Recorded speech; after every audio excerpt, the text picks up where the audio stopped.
आपण सारे सज्ज आहोत. आकाशामध्ये आज चमकणाऱ्या ताऱ्यांऐवजी भारतरत्न महामानव विश्वभूषण डॉक्टर बाबासाहेब आंबेडकर यांच्या विचारांचे तारे या द्रोणच्या रूपाने चमकत आहेत.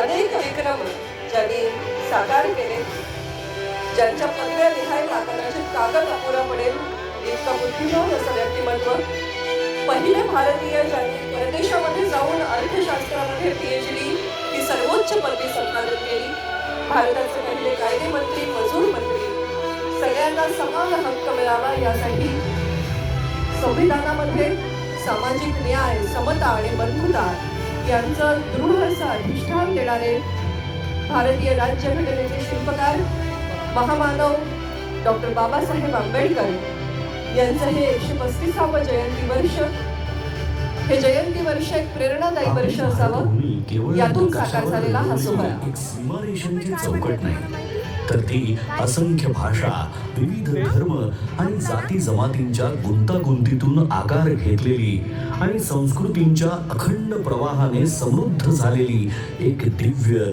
जिवंत चेतना आहे.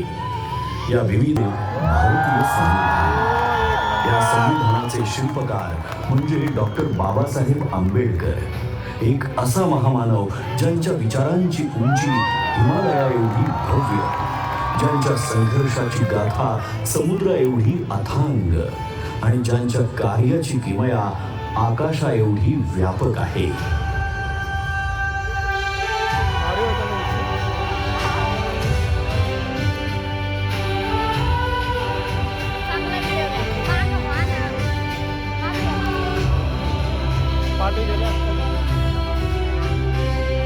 संविधानाच्या प्रत्येक ओळीतून उलगडणारी डॉक्टर बाबासाहेब आंबेडकर यांची दूरदृष्टी ही केवळ कायद्यांच्या चौकटीपुरती मर्यादित नाही, तर ती एका आदर्श समाज रचनेची जिवंत प्रतिमा आहे. न्याय, स्वातंत्र्य, समता आणि बंधुत्व या मूल्यांच्या आधारावर त्यांनी असा भारत घडवण्याचा ध्यास घेतला जिथे प्रत्येक नागरिकाला आपलं अस्तित्व अभिमानाने जगता येईल. त्यांनी केवळ संविधानाची रचना केली नाही, तर एक असा भारत निर्माण केला जो प्रगत, न्यायप्रिय आणि समताधिष्ठित असेल आणि जिथे आधुनिक अत्यंत कठीण वेदनांनी आणि अपमानाने भरलेलं होतं. अस्पृश्यतेच्या काळोख्या सावटाखाली त्यांना शाळेत वेगळं बसवलं जाईल, पाण्याच्या एका थेंबासाठी त्यांना वंचित ठेवलं जाईल. परंतु या सगळ्या अन्यायाच्या जखमांमध्येही त्यांच्या अंतःकरणात परिवर्तनाची तेजस्वी ज्वाला धगधगत होती. त्यांना ज्ञात झालं होतं की शिक्षण हेच ते शस्त्र आहे जे अज्ञानाच्या अंधाराला चिरून टाकतं आणि माणसाला स्वाभिमानाने जगण्याची ताकद देतं. या जिद्दीच्या जोरावर ज्ञानाचा अखंड प्रवास सुरू झाला. मुंबईच्या शाळांपासून ते जगण्याची संधी असतानाही डॉक्टर बाबासाहेब आंबेडकरांनी मातृभूमीची निवड केली. मात्र भारतात परतल्यावर त्यांना जातीच्या कारणामुळे बडोद्यामध्ये राहण्यासाठी छप्परही नाकारलं गेलं.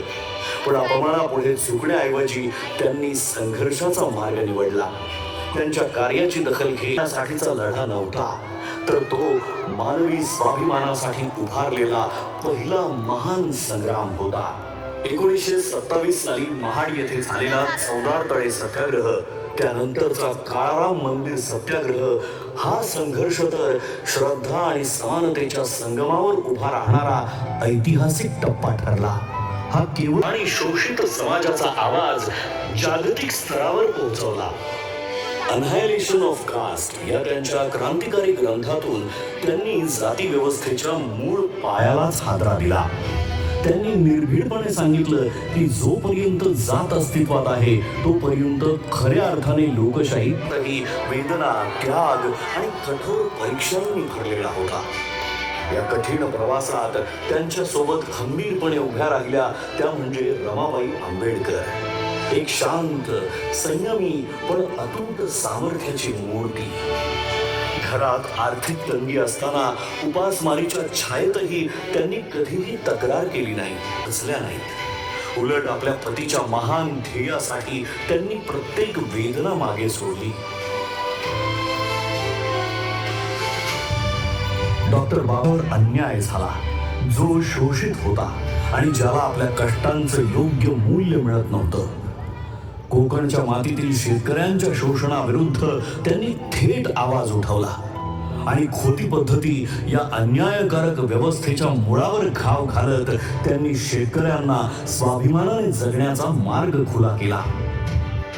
कामगार मंत्री म्हणून शपथ घेताना 8 तासांचा कामाचा दिवसच्या दृष्टीने स्त्री ही केवळ कुटुंबाचा भाग नव्हती, तर समाजाच्या उभारणीचा केंद्रबिंदू होती.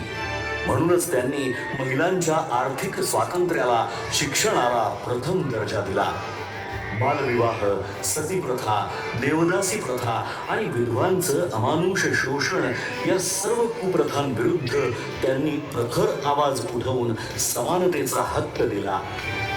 कायदा मंत्री म्हणून त्यांनी सादर केलेल्या हिंदू कोड बिलने महिलांना घटस्फोटाचा अधिकार, वैयक्तिक आयुष्यात स्वायत्तता मिळवून दिली आणि या अभूतपूर्व निर्णयाने इतिहास रचला. 1947 साली डॉक्टर बाबासाहेब आंबेडकर यांची संविधान मसुदा समितीचे अध्यक्ष म्हणून निवड झाली.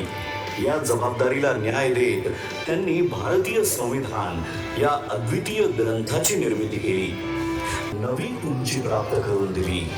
महात्मा ज्योतिराव फुले, भगवान गौतम बुद्ध आणि संत कबीर हे डॉक्टर बाबासाहेब आंबेडकर यांचे प्रेरणा स्रोत होते. त्यांच्या विचारांच्या मुळाशी असलेली स्वातंत्र्य, समता आणि बंधुत्व ही मूल्ये त्यांना विशेषतः भगवान बुद्धांच्या तत्वज्ञानातूनच सापडली. धम्माचा स्वीकार केला आणि सुमारे 5 लाख अनुयायांना धम्मदीक्षा देऊन एका महान सामाजिक क्रांतीची सुरुवात केली. जगातील सर्वात मोठे शांततापूर्ण सामूहिक धर्मांतर म्हणून या घटनेची इतिहासात नोंद झाली. त्यांनी केवळ संविधानाची निर्मिती केली नाही, तर एका सशक्त, न्यायप्रिय आणि एकात्म राष्ट्राचा पाया रचला. म्हणूनच ते केवळ एका समाजाचे नेते नाहीत, तर संपूर्ण भारताचे राष्ट्र निर्माते आहेत. अशा या महान विभूतीचे, या युगपुरुषाचे आपण आज कृतज्ञतेने स्मरण करूया आणि अभिमानाने, आत्मसन्मानाने आणि एकतेच्या भावनेने म्हणूया, जय भीम, जय भीम, जय भीम.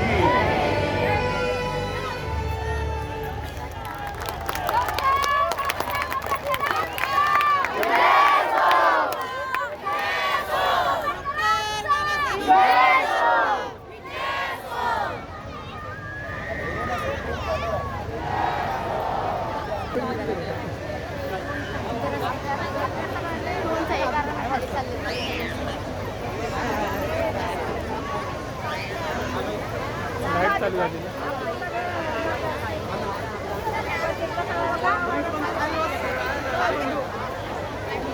खालती चालते 2 कॅमेरे आहेत तिकडे